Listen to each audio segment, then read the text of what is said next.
Olá para você que acompanha o JCTV Saúde, nosso encontro na internet. Você já ouviu falar em fibromialgia?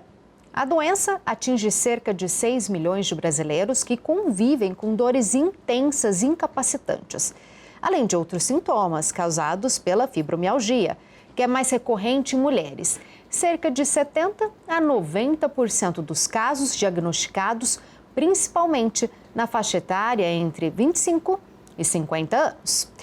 Para falar sobre o assunto, eu recebo a médica fisiatra doutora Regina Chueire. Muito obrigada, doutora, por ter vindo aqui falar comigo. Olha, foi um prazer, é um prazer estar aqui com você e com todos os seus telespectadores. Que ótimo! Conta pra gente o que causa a doença.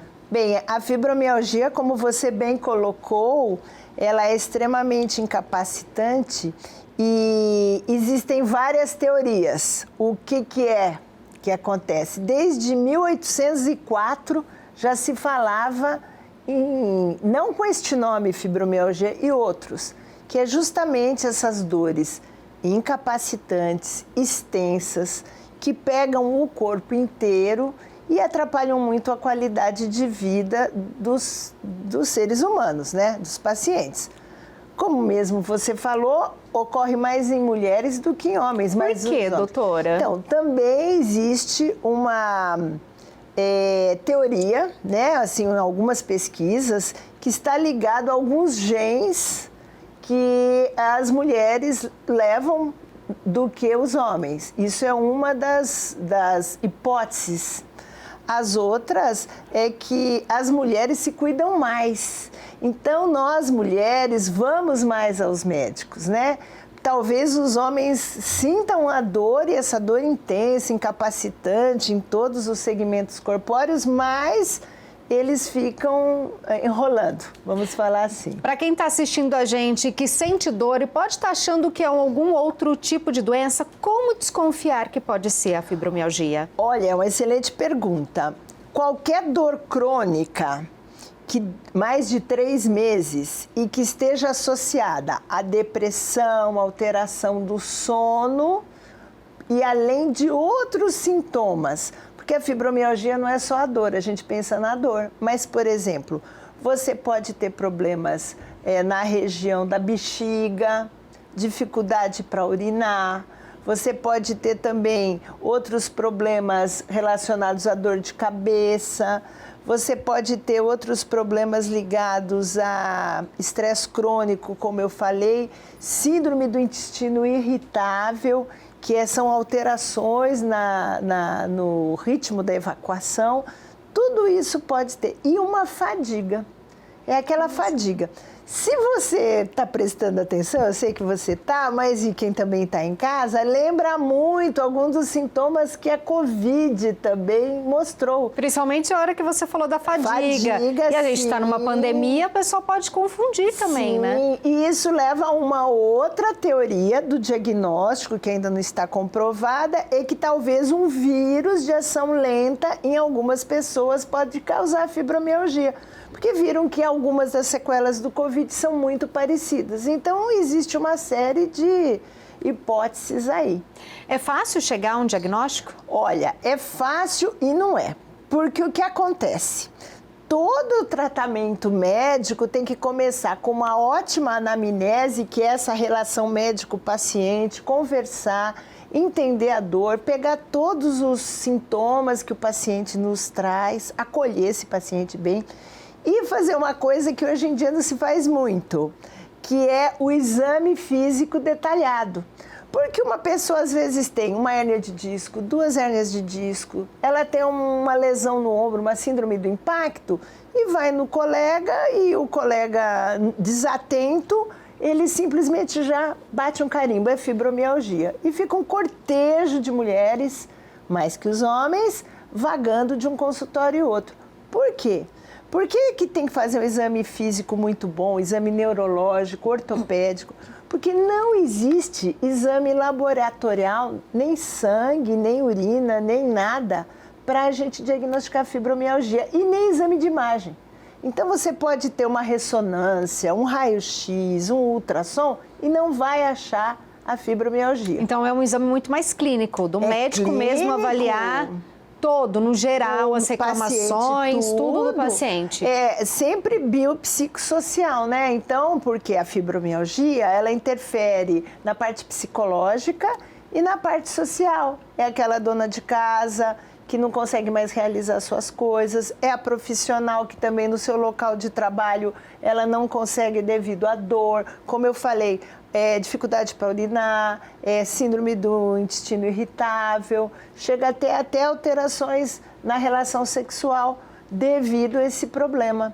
Então são muitos problemas e isso atrapalha a área social, além da biológica, que é o problema da dor mesmo.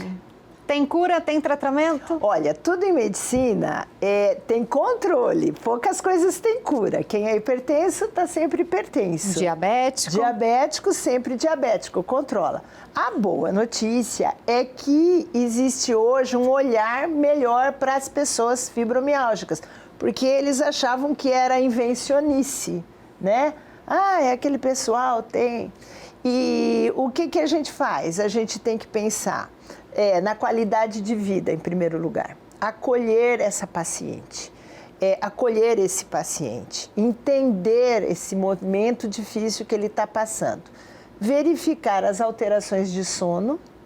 O sono é muito importante, o sono é recuperador. Então, se você tem um sono muito leve, que você escuta o cachorro latir, o carro passar, o portão bater, você não relaxa o suficiente e aí você acorda como se tivesse levado uma surra. Então, a pessoa que tem fibromialgia tem que dormir bem. Então, vamos fazer uma higiene do sono.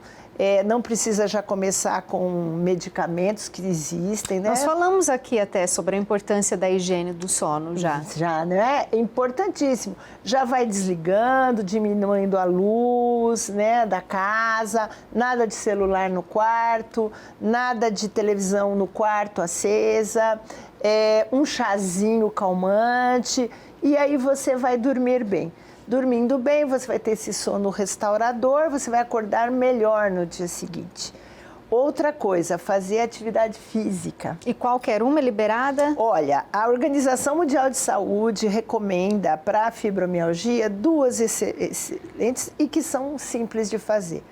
A caminhada, pelo menos 30 minutos, 3 vezes por dia, que são exercícios aeróbicos, exercícios de relaxamento e alongamento também. Isso é bom, porque você vai produzir endorfina, produzir serotonina, que são hormônios que combatem essa fibromialgia, essa depressão.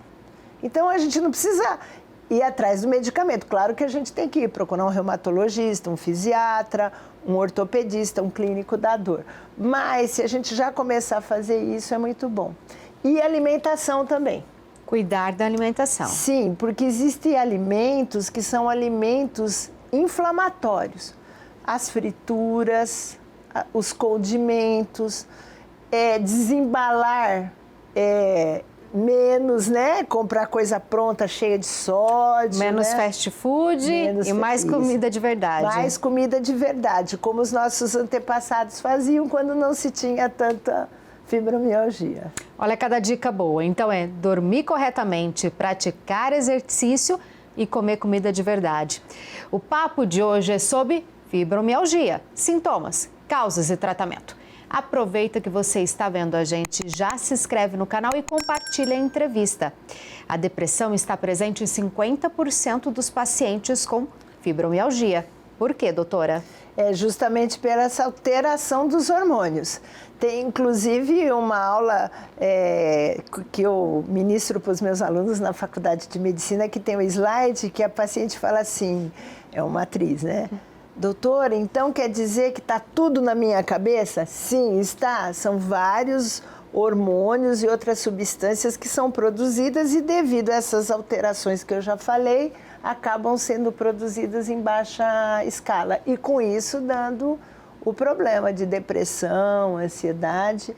E é um ciclo, porque se a pessoa também tem dor crônica e está deprimida, ela vai ficar mais deprimida ainda, né? Então é importante a gente cuidar. A melhor coisa é procurar o médico especialista ou então fazer essas atividades que eu já refarei. Ela depende, então, de um tratamento multifuncional. Multi.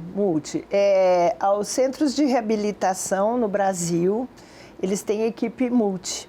Eu trabalho em um que também tem, né? No consultório também a gente tem um grupo de profissionais que a gente também encaminha os pacientes, que é justamente isso, é um nutricionista, o fisioterapeuta, o terapeuta ocupacional, porque a dona de casa, ela precisa fazer as atividades do dia a dia com menos gasto de energia. Então, a terapeuta ocupacional vai ensinar isso para essa profissional. E isso nós temos no SUS, o que é a boa notícia também.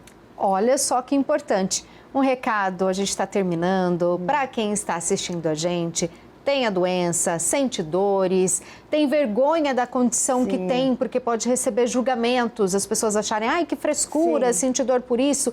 E aí a pessoa vai tendo aquela depressão, aquela tristeza e não consegue uma ajuda e sair dessa. Sim. O conselho existe, a fibromialgia, ela realmente existe. Você tem fibromialgia, que é essa condição da pessoa sentir mais dor. Se eu der um pisão no seu pé, no meu pé, se eu tenho fibromialgia, eu vou sentir mais. Então, acredite e procure médicos especializados que vão te acolher. Profissionais de saúde de uma equipe interdisciplinar que vão te acolher. E essas dicas que são dicas simples, né? Não vai ser uma ressonância, não vai ser um raio-x que vai tratar a sua fibromialgia. E sim um atendimento com um olhar diferenciado. Doutora e professora, Imagina. Eu adorei as explicações. Obrigada. E tenho certeza que quem está assistindo a gente também, Obrigada. se não sabia, já deu aquele estalo. Sim. E se sentiu acolhido com todas as informações. Muito obrigada, viu, doutora Obrigada Andina? a você, viu? Muito bom, gostei muito.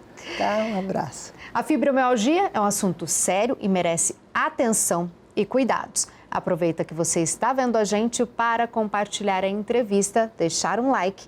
Até o próximo. Tchau, tchau!